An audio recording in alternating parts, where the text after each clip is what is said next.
Here I am, with intent on evolving with every step forward. I'll admit it, returning to the drawing board and deliberately recentering myself is not for the weak. The perpetual scramble to locate steady ground almost suggests that there exists some esoteric blueprint, accessible only to a select few. Yet, just as with the mastery of any skill, research has become second nature to me, almost as constant as our daily routine of cleaning the same space over and over again. Each day unveils another fragment of discovery. And truthfully, this path isn't confined to food. It reaches into every dimension of life. The adjustment I've made is deceptively simple. Rather than clinging to an oversaturated list of elaborate recipes, I'm choosing to craft a single fruit juice, one that's light, hydrating, and naturally abundant in electrolytes to fuel my runs. I'm no longer inundating my gut with a full gallon of fruit juice, as tempting as that may sound. Instead, melon juice has proven sufficient, and that practicality can't be ignored. A single melon yields an abundance of nourishment, far more cost-effective than loading carts of fruit that, in the end, barely provides a teacup's worth of juice, and only heightens the pressure to buy more.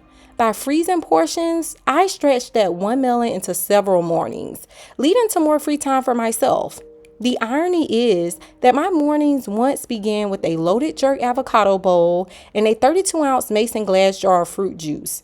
But evolution requires sacrifice, and in this season, I'm embracing change. But what would life resemble if we truly had access to a fountain of youth, a sanctuary where healing unfolded effortlessly, without the weight of judgment or the rigidity of discipline that so often strips us of our deepest desires? I often imagine how extraordinary it would feel to transmute those very desires with music serving as the antidote. How dope would that be for clarity?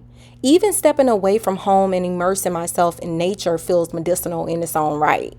There's something restorative about being far away from the kitchen, captivated instead by the stillness of wooded trails or the ease of a quiet rest stop near the water. In the past, I embodied the queen of overstuffed travel bags, packing them with food and drinks and overindulging my way through long days without restraint. But now, that same bag carries something altogether different. Water, a single 12-ounce bottle of juice, and books to nourish the mind. I'll go post up somewhere far away from home with my books to read. Cafes have never unsettled me, so I still slip away into them. Finding comfort in a corner seat with nothing more than a warm cup of tea is a small but profound shift.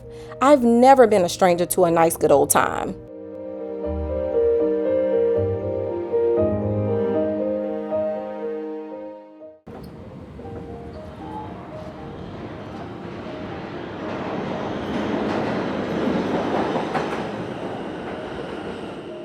Let's pivot to produce. As tempting as it is to sprint towards the grape display or the fruit aisle altogether, I find myself anchored instead at what I like to call the wall of greens. Don't get it twisted, I do love my vegetables, but if we're being honest, there are other loves that rival them, like the sweetness of mango. Still, I load my basket with the familiar, cucumbers, tomatoes, carrots, yet I've been more intentional about prioritizing leafy greens. And here's the irony. Even many of the sugar-free staples I gravitate towards are technically fruit. Did you know okra, tomatoes, cucumbers, and even avocados all fall in that category? Meanwhile, vegetables like chard, kale, and collards, foods I once consumed occasionally, are now finding a more consistent place in my kitchen. But let's be clear, my devotion to herbs and roots is unwavering. They remain the backbone of my nourishment. Ginger, turmeric, burdock, chamomile, the list feels inexhaustible, each offering its own quiet form of medicine. Unlike before, I now shop with a written list in hand. I've learned that without it, I'm the type to drift, letting impulse knock me off course the moment I cross those doors. And if this journey has taught me anything, it's that true healing, miraculous in its own right, is always concealed in the root of discipline. This entire process is quite frankly uncharted territory for me, yet one truth stands immovable. Motivation had little to no role in this transformation. What propels me is discipline, pure and unembellished.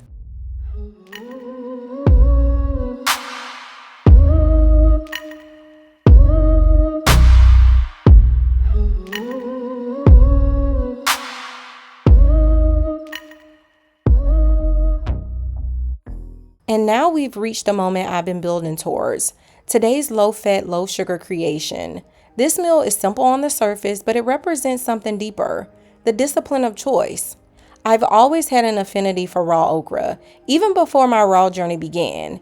It's one of those foods that feels grounding, almost nostalgic, so it was only natural for it to take center stage here. For today's sugar-free fruit bowl, I combined tomatoes, cucumbers, okra, microgreens, and shredded carrots.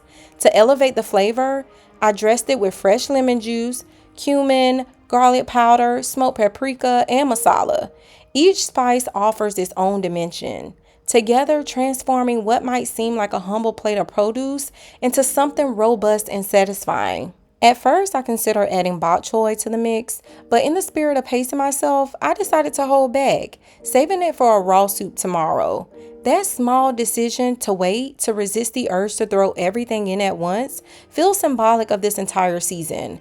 Balance isn't about excess, it's about restraint, and knowing that simplicity often carries its own reward. What surprised me the most was how extraordinary this meal tasted, especially without the addition of salt. It was a revelation, proof that flavor is never confined to sodium alone. There are naturally complex and satisfying layers of taste embedded in plants, flavors bold enough to rival salt any day of the week. It reminded me that seasoning is about exploration, about coasting out what already exists within the food, rather than relying on overpowering elements. This experience affirms something I've been learning over and over again, that healing is hidden in the subtleties. A simple bowl like this can be just as nourishing, just as hydrating, and just as energizing as anything more elaborate, even while cutting back, even while counting calories, and being intentional with portion size.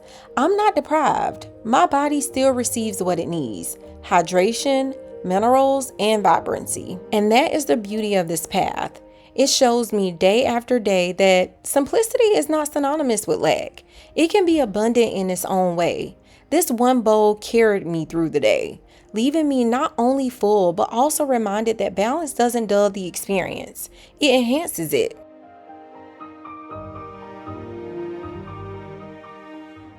You didn't think that was the end, right? Anything I can incorporate into a full meal, I'll gladly take as a shot.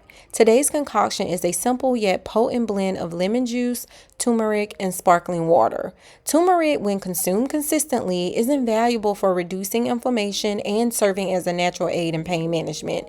Its effects, however, are cumulative, revealing themselves over time rather than instantaneously. Too often, we expect immediate results. We try something for a few weeks, perhaps a month, and when change doesn't manifest right away, we abandon the practice. But that impatience undermines the truth. The body is constantly repairing, regenerating, and recalibrating to preserve life. Contrary to what many may assume, the body does not surrender easily. It is not inclined towards our own demise. Our biology is far more resilient, far more sophisticated than we often give it credit for. Imagine what could happen if, instead of undermining those efforts, we created the optimal conditions for the body to flourish through nourishment, consistency, and discipline. We will become nearly untouchable, unshaken by whatever challenges attempt to knock us off course. And that's why I remind myself again and again, in any given moment, I am exactly who I think I am.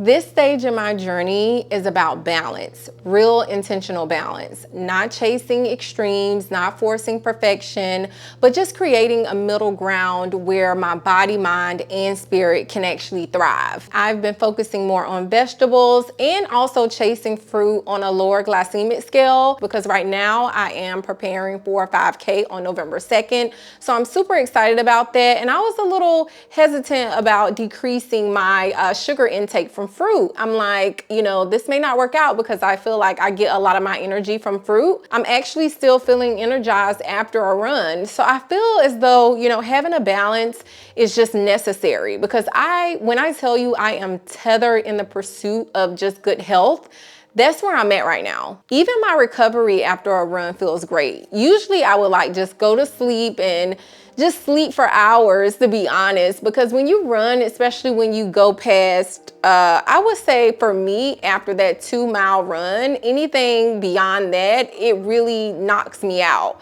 And so I noticed that, I don't feel that way anymore. And pairing that with intentional eating, creating that balance, it takes my journey on another level, and my mental health has improved a whole lot. It's only been about 3 weeks at this point, so I still have some ways to go.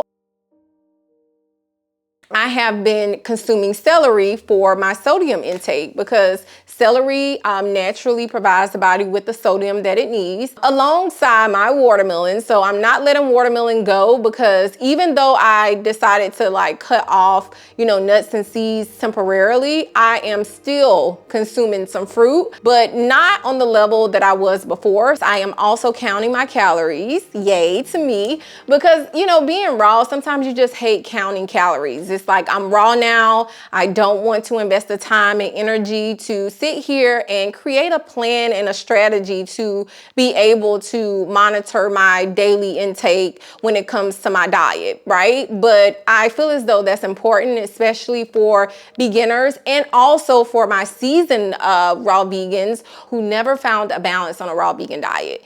Yes, those who are unbalanced through and through. So I decided to just humble myself a bit, because it's like, it's been a couple of years, but at the same time, it's like, it's very important for me to really sit back and be a student again. And I've been feeling that way lately. I think I said that in my last video as well, that I want to be a student again. I don't want to be a teacher and a leader all the time. All of our bodies are different. So what works for me may not work for you. High fat diet may work for someone else, but it's not working for me because I'm gaining weight. And when you gain weight, the inflammation increases, and now you're having unwanted symptoms, which is what I've been experiencing. Nothing crazy, because before I even embarked on this journey, which is the reason why I decided to go on my 90-day juice cleanse, was because of the inflammation being extremely high in my body, having body aches, all of those things. So it's nothing new. So I don't want you guys to run with it like, oh my God, raw vegan is making you sick. It's not, it's the inflammation. So I decided to, step back and take it to the beginning and just review everything all over again. Now, some things should be eaten in moderation, and some things for others you may need to consume more of, and that's fine. But this is where I'm at on this journey, and I'm excited to be able to share this with you. I will be transparent as possible, so if something doesn't work out, I will definitely share that with you. But I don't want my journey to discourage any of you guys. It's a beneficial journey, and I think that it will transform so many of you guys' health, especially those who are dealing with chronic illnesses. Definitely try it out. If it's not permanent, temporarily, trust me, I've been there, and I know that raw vegan diet is really good for lowering the inflammation. You can also fast every now and again if you don't want to go raw, you know what I mean? So whatever you decide to do, I am here to educate you on my journey and how it's going for me, eating raw foods to lose weight and to lower the inflammation in my body. Also, I want to be clear. This is not about restriction. This isn't about taking away joy. It's about alignment. It's about honoring what my body is asking for in this season. Sometimes balance just looks different depending on where you are in your journey. And for me, right now, it looks like vegetables, lightness, intentionality, consistency, all of those great things. Because of fruit, my skin has always had a glow, but I will be honest, I feel a different glow now in my skin. The journey isn't just about what's on your plate. It's about how those choices ripple out into the rest of your life. So stay focused, do what's best for you, not what's best for me, do what's best for you. And I'm pretty sure you will see a significant difference in how you feel, how you think, how you maneuver.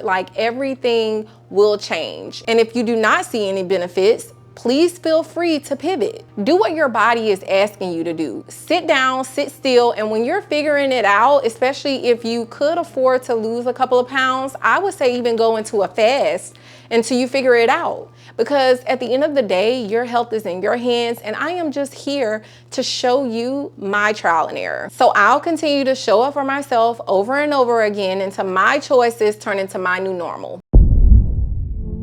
Thought I had to try to make no mistakes. I prep ahead of time, I'm never late.